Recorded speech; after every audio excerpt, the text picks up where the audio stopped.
respiratory system. And as you all know, we do have this kind of pattern sa pag-aaral ng pathology. So that para masanay kayo that you review first para pagdating sa board exam, hindi na mahirap. It's because sometimes ang ginagawa, ang problema ng estudyante, after matapos ng basic subjects, pagdating ng second year, nakalimutan na because they cannot correlate. Basta natapos ng subject, tapos na. Okay? So, this is your respiratory system, wherein it is considered to be from the nostrils. And for the animals, we call it the snout. And then eventually going to your alveolus, which is considered the site of your gas exchange.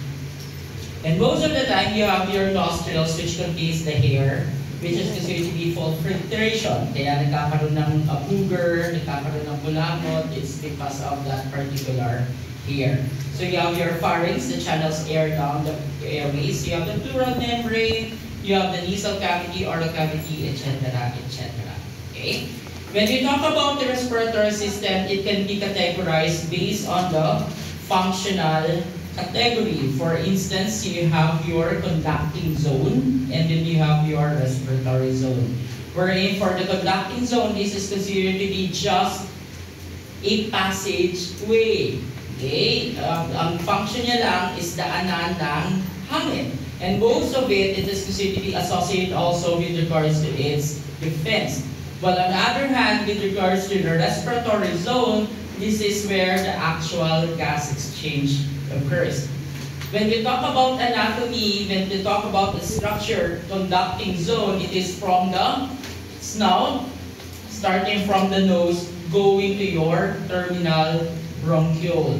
And then you have your respiratory zone is right after your terminal bronchiole, which can be your respiratory, and then eventually going to your alveolus. So that is your category based on the structure and based to its function.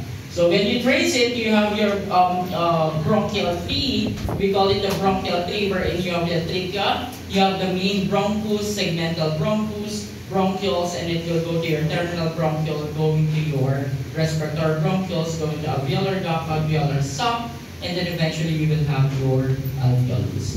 Now, what do you call in anatomy the site of the bifurcation from trachea going to your bronchus? This is very important. This is where the accumulation of infectious agent. This is where the accumulation of your physical agent occurs.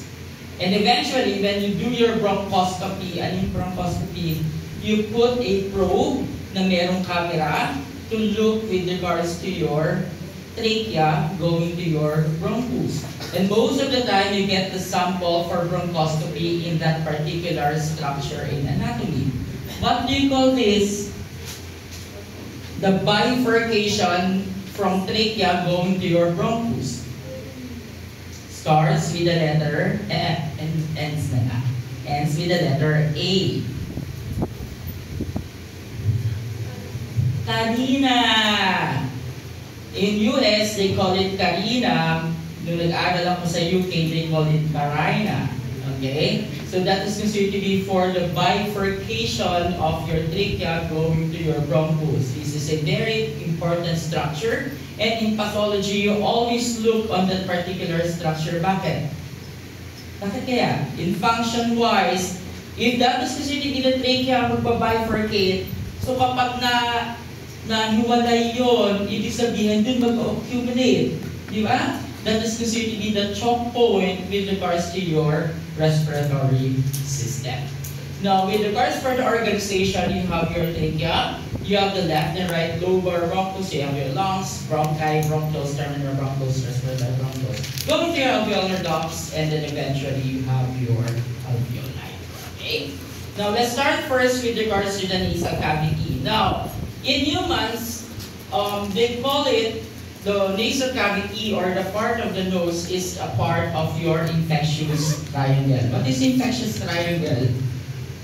In pathology, we call it also the infectious triangle. In humans, from the middle of the eye, going down, pabalik, and then pabalik. That's why it is called the infectious triangle. Kasama dito ang ears. Okay? Why? That's why meron kang ENT. Diba? Ngayon, yung dala ng ENT, specialization human medicine, even in veterinary medicine, they remove specifically ophthalmology. That's why you have your ears, nose, and throat. That is part of your infectious triangle. Why? If there is an infection within that area, that is considered to be of concern because there is a direct connection to the nervous system. So kung may infection dito, pwede magdiretso kagad nervous system sa ear, pwede kagad magdiretso on the nervous system. And in animals, it is very important to note with regards to the nasal cavity. And most of the time, the problem occurs in animals because it is having a problem in the nasal cavity.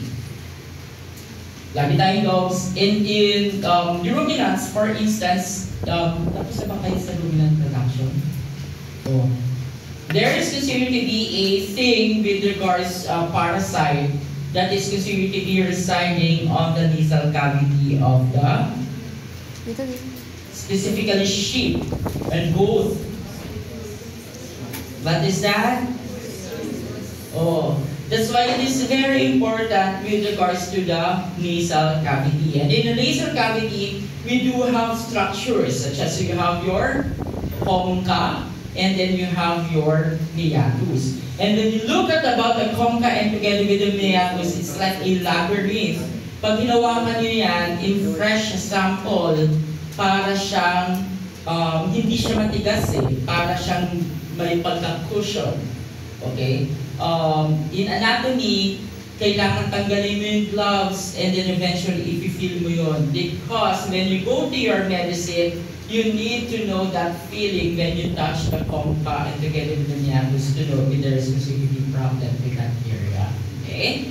So, now, kaya siya labyrinth kasi pagpasok ng hangin, kailangan hindi diretsyo.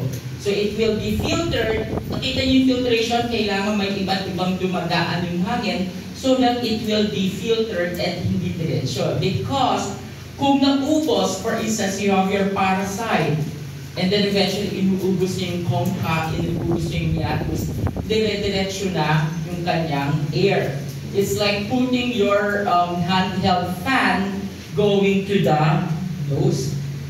Okay? That's why the nasal cavity is considered to be important. And eventually, you have your ethmoid bone, and then you have also for the pneumatic bone, which is considered can be in direct contact with regards to your nervous system. Okay? That's why the nasal cavity is considered to be the first line of defense with regards to our animal. And in case of livestock, in dogs and cats, it is mostly infectious, but with regards for livestock, this is also very important. Bakit siya important? Because a problem with regards to the respiratory system will mean it can exacerbate with regards to digestive disorders, such as your bloating. So kung nagkaroon ng bloating, eventually, parang balibala na yung ating animals. Specifically for large ruminants as well as specifically for your horses. When I was a clinician kami dito, naban ang vet med na pumasok dyan sa farm. Because ng clinician kami, junior clinician, one of your tasks is to restrain, makatumba yung baka. So, ang dami namin noon, nandiyan kami. Tapos, i-restrain namin yung baka. So, pinatumba namin yung baka. Pagtumba ng baka, tumba na po!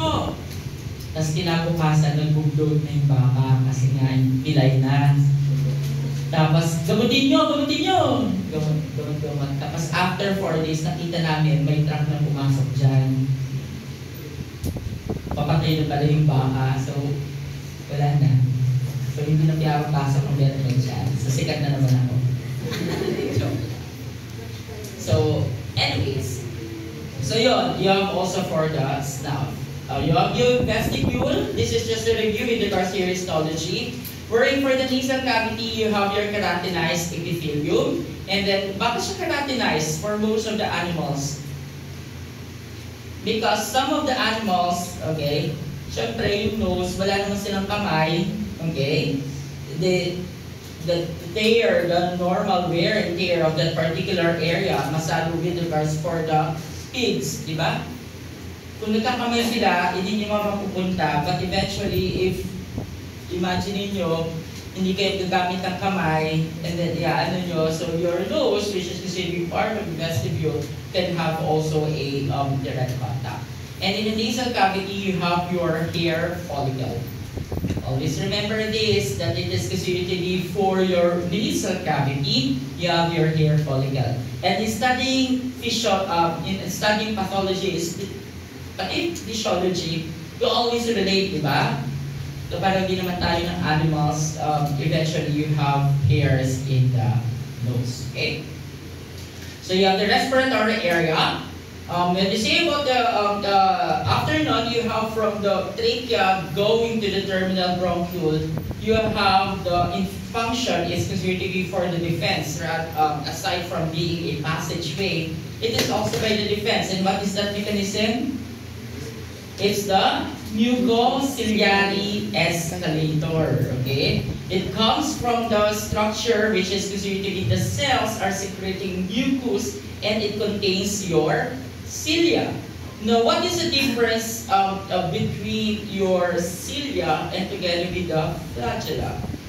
The flagella is considered to be for locomotion, tama? And flagella is considered to be somewhat a protective functions, okay? That's why mas maliliit sila and pag-minsan mas madami.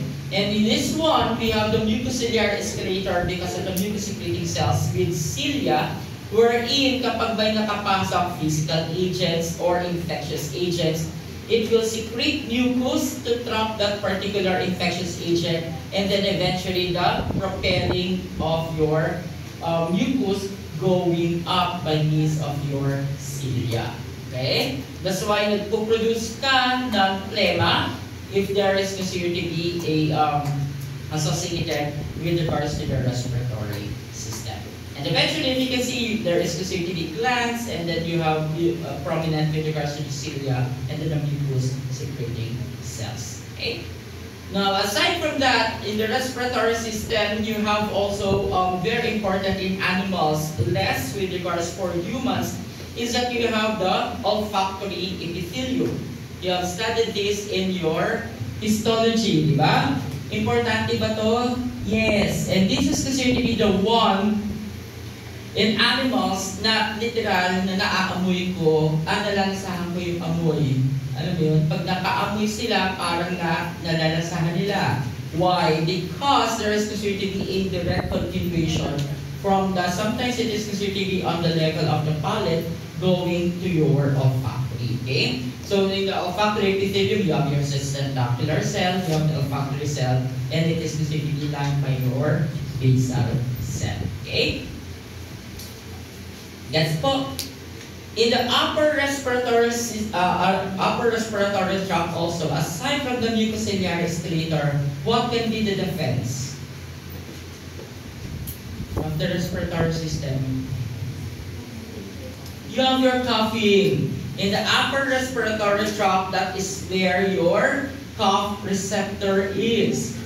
So, ibig sabihin, kapag mayroong problema na irritate the upper respiratory tract, definitely you will induce your coughing. And it is considered to be nervous induced. What is nervous induced?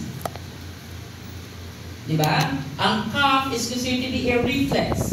And the reflex is controlled by your nervous system. If there is considered to be cough receptor, nagkaroon ng stimulation that particular receptor, it will go to the nervous system and it will act to have a cough reflex. Okay? Now, the problem of the cough reflex, that's why if you go on your pharmacology, the drugs of your respiratory system, ang drug na binibigay is considered to be acting on the nervous system. That's why, diba, yung mga